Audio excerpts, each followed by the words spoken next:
Hey, Matt Reeves and everyone. I just got out from the Batman. It's beautiful. It's beautiful.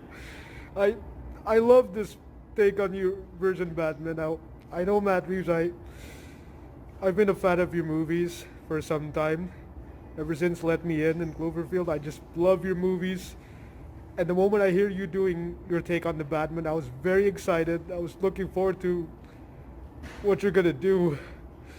It's it's beautiful. I, I've never seen a movie this beautiful than your movies, Matt Reeves. The Batman, it's out, man. Just go see it, Matt Reeves. 3 hours worth your time. This man is just beautiful at his work. Go on, go see it. Why don't you give me your love? Give me your love. The Batman is directed by Matt Reeves. It is his own take on the Batman movie, and it stars Robert Pattinson, Zoe Kravitz, Paul Dano, Jeffery, Wright, Andy Serkis, Colin, Farrell, and Turturro. In this movie, Bruce Wayne enters his second year of becoming the Batman, where he has to face off with a serial killer known as the Riddler, who wants to expose the dark secrets behind the city of Gotham that somehow ties in with the Wayne family. And now Bruce Wayne, taking on the form of the Caped Crusader, must dive deep to unveil what lies behind the streets of Gotham. Now, when it comes to the Batman, we have to go back to when I was in 8-9, back to 2016-2017. I was an 8th grader who was in love with this movie, Let Me In, directed by Matt Reeves. The credits right over here, this will prove it. And then a year later, as I was continuing to love this movie, all of a sudden, that's when Warner Bros. Announced that Ben Affleck stepped down from doing a Batman movie until one day he called Matt Reeves. And I didn't know what to say. I don't know what was happening. The guy who directed my favorite movie is doing a Batman movie? What is happening? And of course, I started getting excited. I became on board with this Batman movie. I wanted to see what this man has to offer because I believe him as a visionary director. I mean, he's directed some great movies like Cloverfield and the movie I just mentioned, and of course the Planet of the Apes sequels. And now him doing a Batman movie. That is interesting. I was very excited.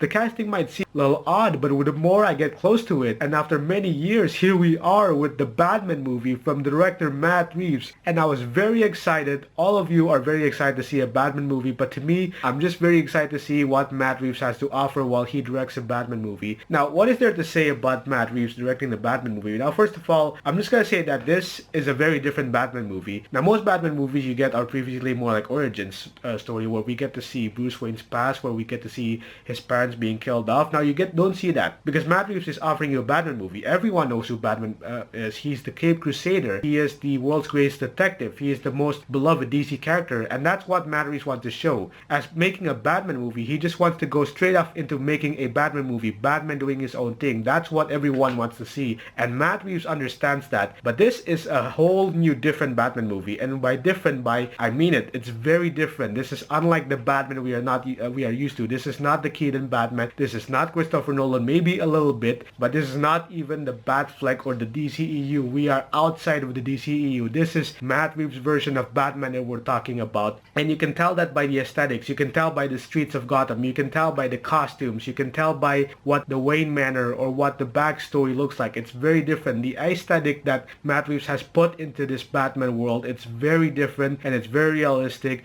We've seen the costumes and we've seen what the characters look like. We've seen the Batcave. The Batcave is not as fancy as the Batcave that you get in previous Batman movies. Not as the vehicle or maybe as the character. It's a very different Batman movie, and that's what's very different that Matt Reeves has to offer when it comes to this Batman movie. And of course, when it comes to Batman, Batman is a very dark character, and that's what Matt Reeves tries to do. He tries to create this dark and very serious and this very greedy and brooding movie, at the same time trying to deliver a Batman movie. And to me, this movie is just different, unlike any other movie, because of how dark and how very violent and how just very deep this movie really is. You can tell by the lightings and you can tell by the aesthetics of this movie. Matt Reeves just delivers a different type of Batman movie. Even for the action scenes were very fun. There were a lot of great moments that are happening in this movie, and at some point, if you're worried about the runtime of this review or the runtime of the movie being almost 3 hours long, well, that's your concern, not mine.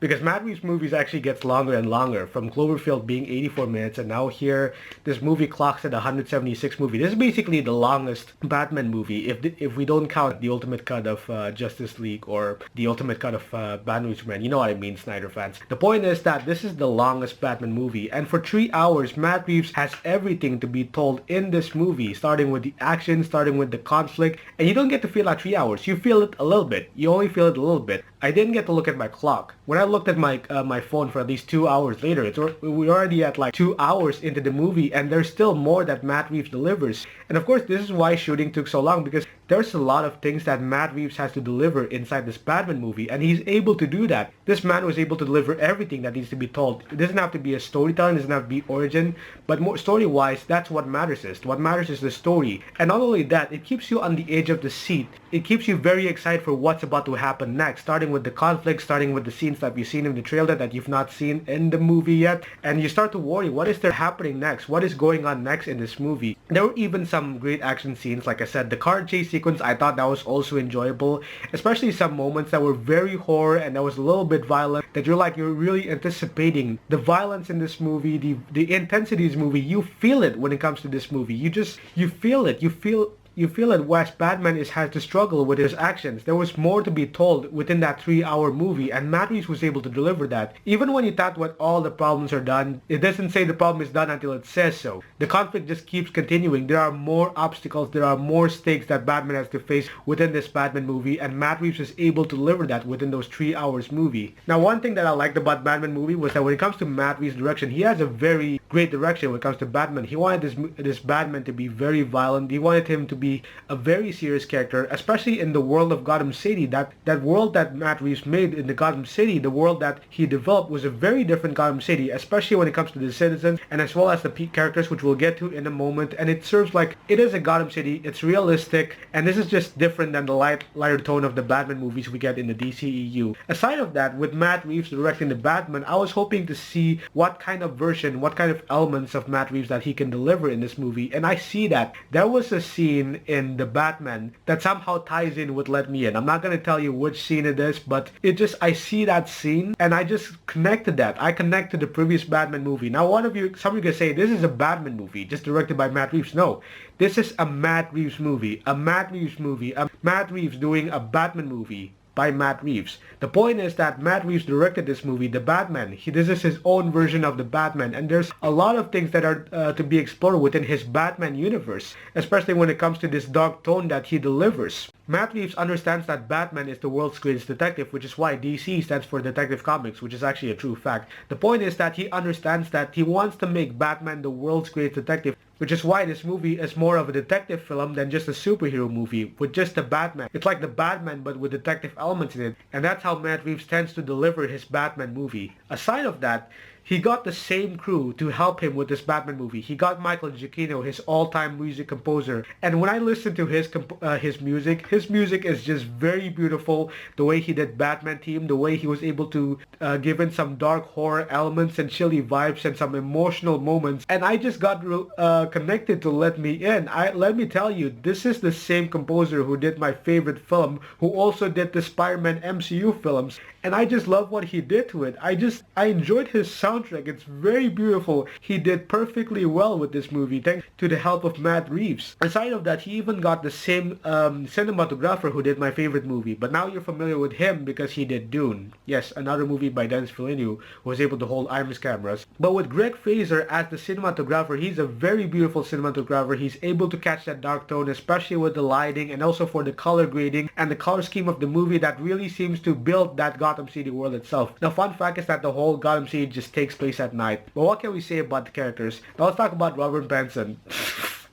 What's up, Edward? No, seriously, Robert Pattinson as the Batman. This is like a different kind of Batman. I'm just gonna say he's in between a mix of Nolan and also a mix of Batfleck, if you know what I mean. So He's like a mix of the Dark Knight and also a mix of Ben Affleck, but this Batman is basically a different kind of Batman. He's kind of like the Mandalorian, but he's basically a serious Batman. Some people say, I mean, he's even called an officer several times in this movie. That's what makes him the Batman of this movie. He's an actual Batman. He's Batman trying to do his own things. And even Bruce Wayne just rarely talks. He's like, maybe he's a very emo person, but Bruce Wayne, Robert Pattinson as Bruce Wayne, he's just killing it. He knows how to do Batman. You see him as Bruce Wayne, he's like this very quiet kid, but when you see him as Batman, you love seeing him in action. You feel his emotion, you feel his power. That's what I love about Bruce Wayne being the Batman as portrayed by Robert Pattinson. Now another character conflict is basically Zoe Kravitz, who takes on the role of Catwoman. Now this is not the first time I've seen Zoe Kravitz as Catwoman. I mean, have you ever seen her in the Marvel movies?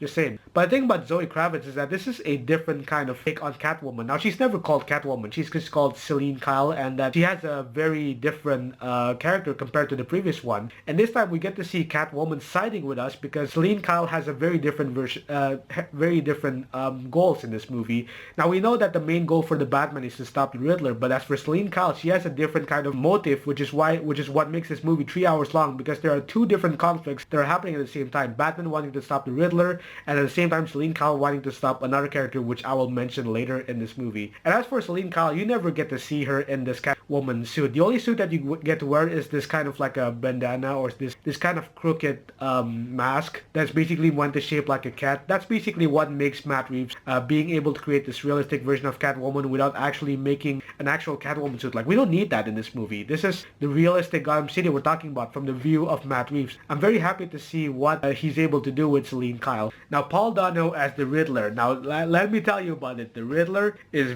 one of the scariest characters ever. He is one of the most terrifying villains in the Batman movies, and Matt Reeves is able to pull that off. He has turned this villain into a very not so psychotic but also a very wicked villain, unlike the Riddler. I mean, if you've seen Paul Dano as the Riddler, he really is the Riddler. You could just give him a mask, you could give him a hat, you could give him a question mark suit all over his shirt. Why didn't you give him that? Because the Riddler was actually inspired by a Zodiac Killer, and not only that, one thing to like about the Riddler is that there were some horror elements that kind of inspired him, especially the Saw movies, and you're just gonna like how Paul Dano portrays Riddler very wickedly, and I just enjoy him. It kind of satisfies me at every moment you see the Riddler doing his action. Although he doesn't really appear very much in the movie, but we realized that this whole movie was actually centering about him. He was pulling the strings, and you just didn't know it. You didn't know what to expect from the Riddler, that he's pulling these traps. He's giving you these hints, and you're like, oh, we should have solved that in the beginning, but that's what you're gonna enjoy from the Riddler. Now, Andy Serkis as Ulysses Claw.